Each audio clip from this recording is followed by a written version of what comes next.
दुनिया में दो प्रकार की चीज़ें हैं। एक वो जो हमेशा फिक्स्ड रहती हैं, रुकी रहती हैं, रेस्ट पे रहती हैं, और एक वो जो लगातार मोशन में रहती हैं, मूवमेंट करती रहती हैं। और कहते हैं ना, चलती का नाम ज़िंदगी। यानी कि अगर आप चलते जाएंगे तो आपकी ज़िंदगी आगे बढ़ती जाएगी। आज हम ऐसे ही एक टॉपिक के बारे में बात करेंगे जिसमें आपको ज़्यादातर चीज़ें गतिमान यानी कि मोशन में, मूवमेंट में दिखेंगी। नाम से आप समझ ही गए होंगे, क्लास 9 का चैप्टर मोशन। आप सभी ने आसपास बहुत सारी चीज़ें देखी होंगी, जैसे आपका घर, आपका school, telephone booth, electric pole, post office. ऐसी बहुत सी ढेरों चीज़ें हैं आपके आसपास। लेकिन इन चीज़ों में एक चीज़ कॉमन है, और वो ये है कि ये सारी की सारी फिक्स्ड हैं, ये ग्राउंडेड है, ये मूव नहीं कर सकती। हवा भी चल जाएगी तो भी ये मूव नहीं करेंगी, ये अपनी जगह पे फिक्स्ड हैं। जो चीज़ें अपनी जगह पे फिक्स्ड हैं, यानी जो आपको मूव करती हुई नहीं दिखती, उसे हम कहते हैं कि वो रेस्ट पे है। फॉर एग्जाम्पल, आप बाहर से खेल के आए हैं तो थक गए हैं, और थक करके आप सो गए, तो उस केस में अगर बाहर से आकर आपको कोई देखेगा तो वो यही कहेगा कि आप रेस्ट में हैं। इसे कहते हैं रेस्ट पोजीशन। लेकिन इसके ठीक ऑपोजिट एक पोजीशन और है जिसे हम कहते हैं मूवमेंट वाली पोजीशन या मोशन। मोशन के डेफिनेशन को प्रिसाइज करें, छोटा करें, तो सिर्फ इतना सा है कि अगर आप चल रहे हैं तो आप मोशन में हैं। लेकिन सवाल ये पैदा होता है कि कैसे पता चलेगा कि आप मोशन में हैं? सामने वाला कैसे देख के बता पाएगा कि आप मोशन में हैं? साइंस आपसे ऑब्जर्वेशन मांगती है। आप सभी ने ये अपनी लाइफ में ऑब्जर्व किया होगा। टेबल से एक पेन उठाने से लेकर वापस टेबल पे उस पेन को रखने तक, किचन से कॉफ़ी मग उठाने से वापस उसको वहाँ रखने तक, पाइल ऑफ बुक में से एक बुक निकाल के वापस उसे वहाँ रखने तक, इन सब में अगर आपने ध्यान से ऑब्जर्व किया होगा तो आप पहचान जाएंगे कि मोशन कहाँ कहाँ था और आपको कैसे पता चला कि वो चीज़ें मूव कर गई। मोशन की डेफिनेशन इतना कहती है कि अगर कोई चीज़ एक पोजीशन से दूसरी जगह तक मूव करे, यानी कि पॉइंट ए से पॉइंट बी तक जाए, तो उसने अपना मूवमेंट शो कर दिया, उसने मोशन शो कर दिया। लेकिन मैं कैसे कह दूं कि वो मोशन में था? एग्जाम्पल के तौर पे मान लीजिए कि आप सभी रेगिस्तान में चल रहे हैं। रेगिस्तान बिल्कुल प्लेन है, ऊपर आसमान और नीचे रेत।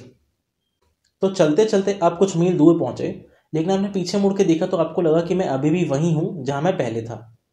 आपको कोई डिफरेंस नजर ही नहीं आया, क्योंकि सब कुछ समतल है, सब कुछ फ्लैट है। तो आप कैसे पहचानेंगे कि आपने इस रेतीले रेगिस्तान में लंबी मील दूर का सफर तय किया है? इसके लिए कुछ तो क्राइटेरिया होगा। आप सभी इस क्राइटेरिया से वाकिफ हैं। अगर आपने बचपन में चीज़ों को ऑब्जर्व किया हो तो आपको पता होगा कि मैं किस चीज़ की यहाँ पे बात कर रहा हूँ। चलिए, उसको जानने से पहले मोशन की डेफिनेशन समझ लेते हैं।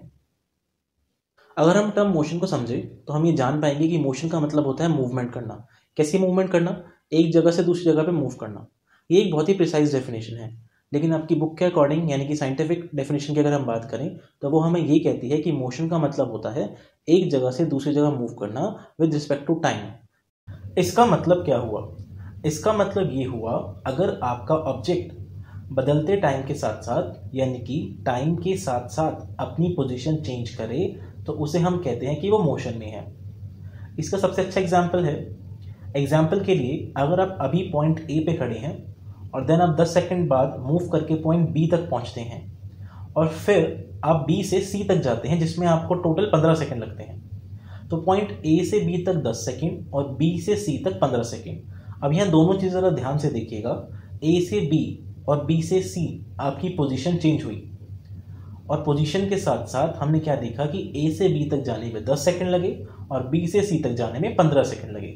यानी कि पोजीशन के साथ साथ यहाँ पे टाइम भी बदल रहा है, यानी कि टाइम के साथ साथ आपकी पोजीशन बदलना कहलाता है मोशन।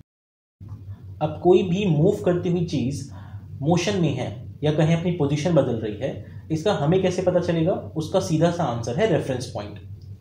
जी हाँ, रेफरेंस पॉइंट का मतलब है ऐसी कोई भी चीज़, कोई भी ऑब्जेक्ट जिसको ध्यान में रखकर हम अपने ऑब्जेक्ट की पोजीशन डिफाइन कर रहे हैं। फॉर एग्जाम्पल, आप अपने घर के बाहर निकले और आपने अपनी गाड़ी को देखा। आपने ये देखा, मैंने रात में जहाँ गाड़ी पार्क की थी वो वहीं की वहीं है, लेकिन आपको कैसे पता चला कि उसकी पोजीशन वहीं है जहाँ मैंने कल पार्क की थी?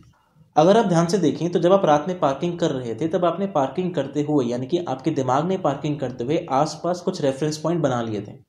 उसी रेफरेंस पॉइंट के बेसिस पे जब आप सुबह उठ के जब बाहर गए तो आपकी वो पिक्चर आपके आगे फ्लैश हुई जो आपने रात में बनाई थी, वो रेफरेंस पॉइंट सारे दिखे। तब आपको पता चला कि आपकी गाड़ी वहीं है जहां आपने रात में पार्क की थी। तो यानी कि अब हमें किसी चीज़ को डिफाइन करना हो, किसी की पोजीशन डिफाइन करनी हो, तो हमें उसके साथ रिलेटिव कोई चीज़ साथ में रखनी पड़ती है।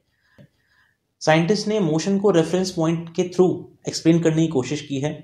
फॉर एग्जाम्पल, अगर अभी आपके सामने से कोई गाड़ी गुजर जाए तो आप कैसे कहेंगे कि ये गाड़ी जो सामने से निकली है ये मोशन में है या फिर रेस्ट पे है। इन दोनों केसेस में आप एक रेफरेंस पॉइंट अपने माइंड में कंसीडर करते हैं। फॉर एग्जाम्पल, आपके आसपास जो बिल्डिंग है, आपके आसपास जो रेड लाइट है, आसपास कोई भी पर्टिकुलर इंडिविजुअल खड़ा है, इन सब के बेसिस पे आप बताते हैं कि ये सामने वाली कार मोशन में है या फिर रेस्ट पे है। तो मोशन का मतलब अब क्या हुआ? मोशन का मतलब हुआ किसी भी ऑब्जेक्ट का एक जगह से दूसरी जगह पे मूव करना। लेकिन आप उसे कैसे बताते हैं कि वो मोशन में है? आप एक रेफरेंस पॉइंट के बेस पे बताते हैं। और हम ये भी देखते हैं कि जो पोजीशन चेंज हुई है वो विद रिस्पेक्ट टू टाइम कितनी चेंज हुई है।